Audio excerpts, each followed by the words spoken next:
Welcome to the Filmmaker Mixer Podcast, the podcast by filmmakers for filmmakers. This episode is sponsored by Gemini Crown Tech, software for all of your production needs. Stay tuned for more information later in the show. Hello, everybody. This is the Filmmaker Mixer Podcast, and today we are chatting with actress Tato Alexander and director Salvador Espinosa about their new film, Don't Know How to Be. It's going to be at the Austin Film Festival, which is coming up just in a few days. So, folks, welcome. Thank you. Thank you very much, Jeff. We're very glad to be here with you. Well, have you guys been to Austin before? I know I was talking to Tato before the show. She has not been to the Austin Film Festival. Have you been before, Salvador? No, I've never been. I've heard about it. I have friends that have been on it. But we're very excited to be here for the first time. Well, awesome. Well, I will be there. Hopefully we'll get to meet in person and chat a little bit. But before we get started, we'll start with you, Salvador.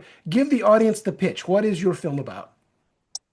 Well, this film it's about a millennial couple in their mid-30s that go to celebrate her birthday in her boyfriend's parents' house, and she thinks that she's gonna be proposing that he's gonna be proposing marriage to her on this night, but then she discovers that that's not the way, and at that moment, like, everything goes into a spiral of identity crisis, and finally, like the subject of the movie is that we don't really know how to be today. So it's a little bit like that, yeah. And Tato, how did you get involved? Well, I wrote it. Oh, you're the writer. How did I miss that? Oh, yeah, awesome. Yeah. Oh, well, I'll have some tough writer questions for you then. So you wrote it and starred in it. Awesome. Good for you. Yeah, thank you. I mean, I began writing it to star in it, but then for a moment I considered to not do it as an actor, but then Salvador said, no, you have to do it. So yeah, that was. Well, that's smart. A lot of filmmakers do that. I mean, you've got to make your own way. And, as we say on the show very often, green light yourself. That's the best way to get your independent film made. So I want to stay with you for a second. So since you wrote it and you started it, I'm curious, oftentimes when we get these projects prepped and you start shooting, things change and, things kind of shift and move a little bit once you get the rest of the cast in and so forth. So from the time you wrote it to the time you started making it, did you make any adjustments as you were acting that you needed to make in the script for any reason? Does that make sense? Yeah, no, not much. I mean, I did write like 4 drafts of the script. So by the last draft, like everything was, what it needed to be. There was just like maybe one scene that while we were doing it, I had told Salvador before, like, I'm just worried about this scene. I think it's too long, and he was like, let's see how it goes. While we film it, and while we were filming, we were both like, "Oh yeah, it's too long," so we had to do like a little rewrite on the spot. So, but that's the only thing. And Salvador, how did you cast the rest of the film? I know you've been working in the business for a while, so did you go through a traditional casting agent, or had you worked with enough people that you reached out to actors that you knew? Yeah, I worked with actors that we already know, that Tato and me. It was a very indie film, a very, very indie film. We shoot it on my parents' house, and everything it's like very, very independent way. So no, we didn't have like a casting. I actually like to usually give like a very complete brief to the casting directors when I am casting in any project. I always have like ideas for all the characters, and a lot of times the casting directors like complete it or bring more actors, than and to make it like have more options.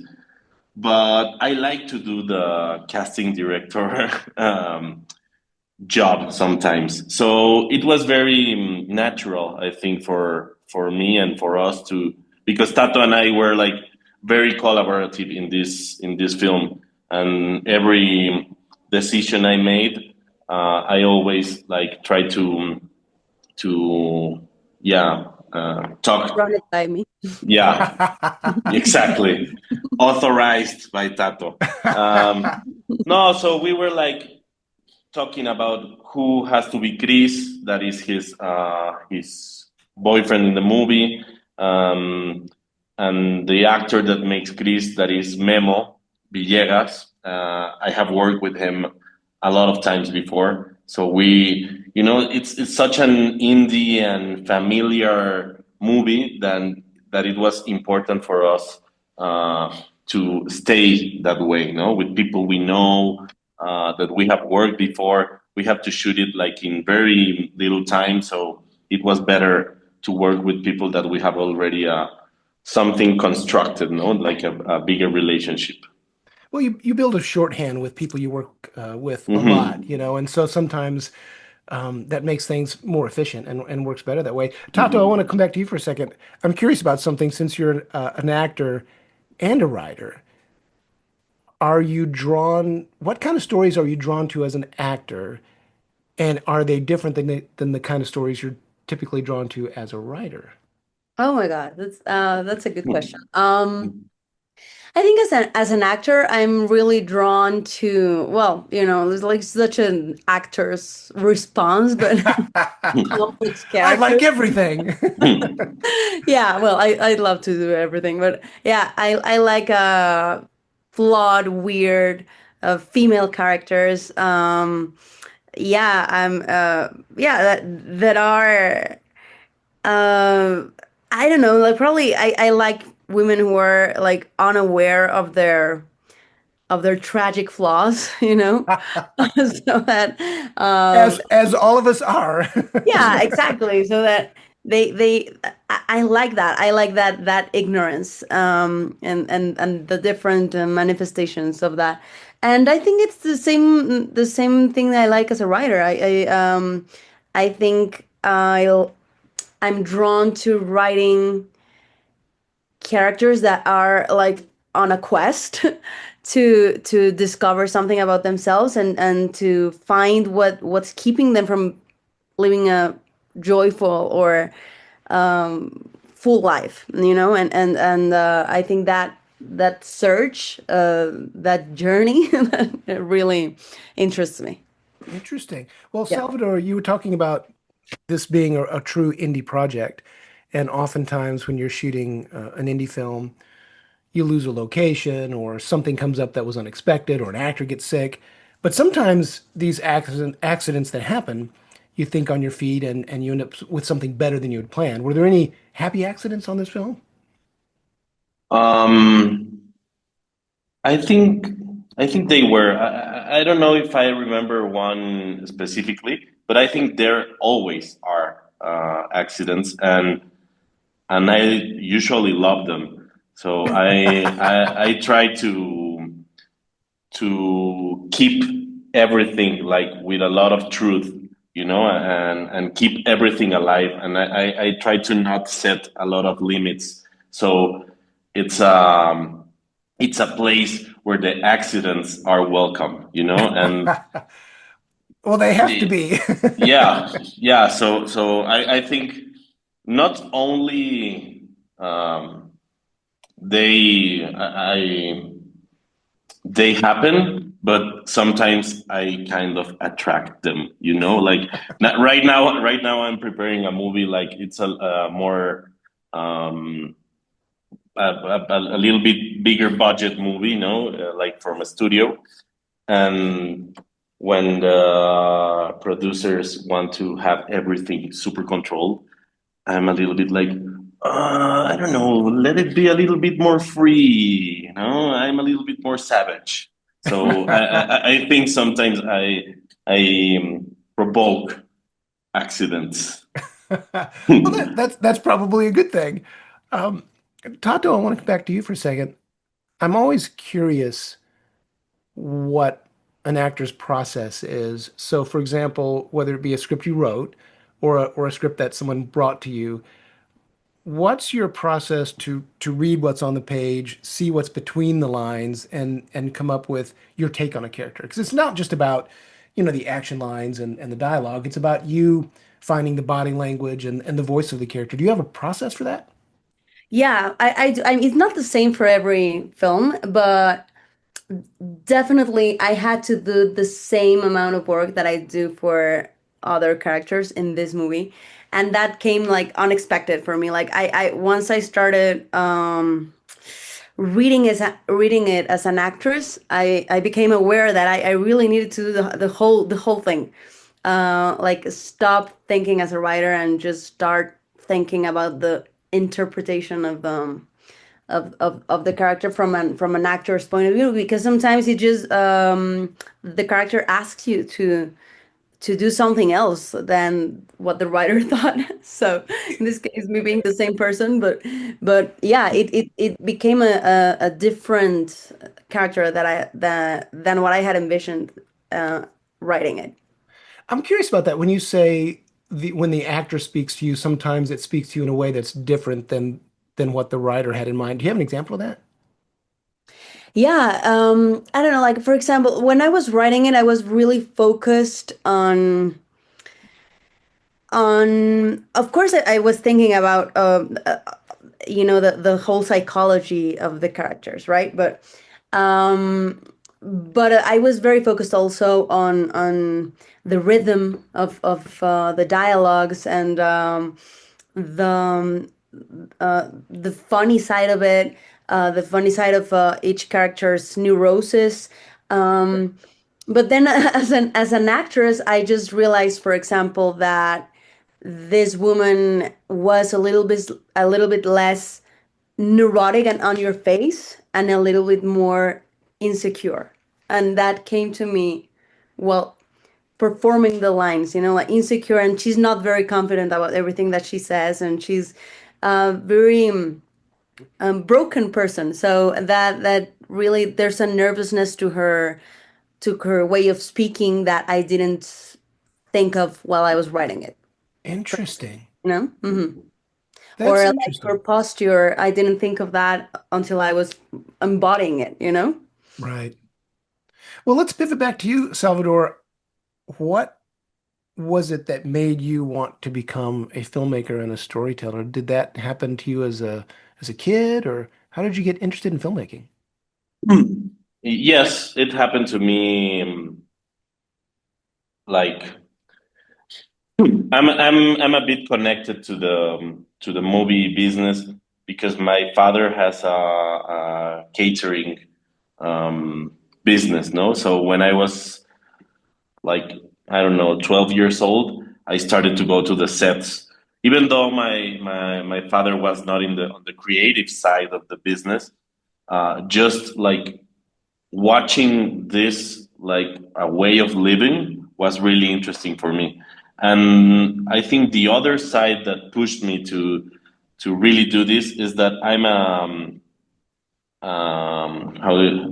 lone child. No, it's lone. Only child. I don't only child. I don't have brothers. Right. So the TV was like a great companion to me. I had a TV on my room like since I was, I don't know, maybe 10, 11 years old. So it was a really good company for me. So like I don't know, it's not like I was watching super cinematic or super artsy stuff when I was a kid, but I was always watching TV, and movies and yeah, shows, and it felt like really really close to me. So I think it was very natural for me to feel comfortable as a filmmaker. Any of those childhood TV shows you'd like to turn into a film someday? Um, Yeah, I you don't talked know. about a lot. Yeah.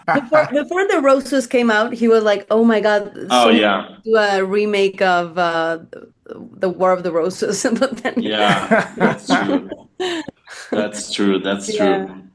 Yeah, you Uh, also talked about, you've talked about a lot of things. well, I think Tato knows better.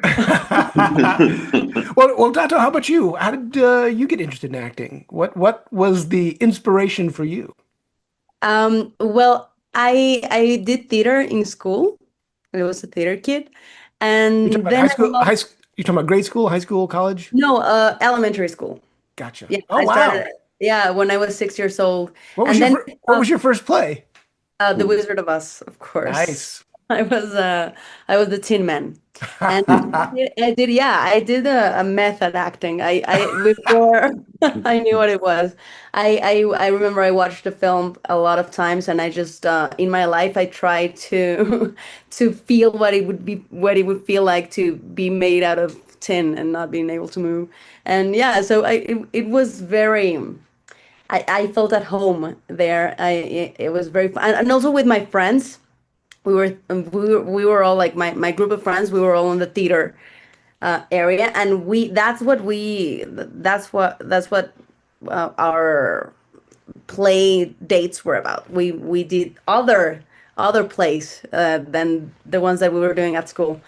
So yeah, that was it. And then I watched the movie Titanic, and I was obsessed with the movie. So my mom bought me a behind the scenes VHS, and I was like, oh my God, so this is a thing, this is a I can do that.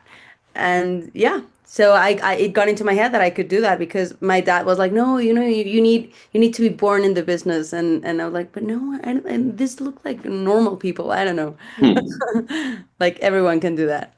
And how did you turn the passion that you had as a kid and turn it into a career? Did you jump right in like in high school or college, or how did you turn professional? Oh no, I had very dead years in high school. I didn't do anything. It was it's I such a stupid waste of time. Um, but then I studied at the American Academy of Dramatic Arts when I was 20 years old. Yeah. Nice, Mhm. nice. And you both are going to be here for the film festival? Yeah. Yes, Awesome. Well, yes. before we wrap up, a couple of things. One, do you know the screen times? We can kind of let people know when is. Hopefully, we'll get this out before before the screening dates. Because Yeah, this is sure. the premiere, correct? Correct? This is the U.S. premiere. Oh, Yeah. nice, nice. Yeah, yeah, yeah. We just have a premiere in Mexico in the Morelia Film Festival, and now this is the U.S. premiere, and it's gonna be. There are two screenings. The first one is on Saturday the 25th at 3:30 on the Galaxy Theater. And the Nice. second one is on Tuesday, but I don't remember the 29, time. 6:30. 6:30 Yeah. on the 29th. Yeah. Awesome. Awesome. Well, I encourage everybody to go down and watch the film, and I'm sure you'll be doing a Q&A, and hopefully they'll ask you lots of hard questions. Oh yeah, yeah. I hope you can make it. Yeah, I will definitely try to be there. Well, guys, thanks so much for joining me. Looks like a terrific film, and I think you're gonna love Austin. Oh yeah. I think too. I've been trying to be there a lot of times, so we're very excited. Well, very good. Well, don't hang up yet. I'm gonna stop the recording, but I just want to chat for a couple minutes before you guys go. Cool. All right. Talk to you soon. Bye. Bye. This episode is sponsored by Gemini Crown Tech, owned and operated by Stephanie Moore and Stephanie Harrison. We at Gemini Crown Tech have covered all your production management needs with our proprietary software. Please visit our website at www.geminicrowntech.com and use the code FMP for Filmmaker Mixer podcast listeners, so we know how you heard about us. Thank you for listening to the Filmmaker Mixer podcast, a podcast created and hosted by filmmakers Jeff Stolen and Andrew Lamping, and produced by Melody Lopez. Our theme song was composed by Stephen D. Bennett. Make sure to follow or subscribe on whatever platform you're listening to us on, and stay tuned for future episodes.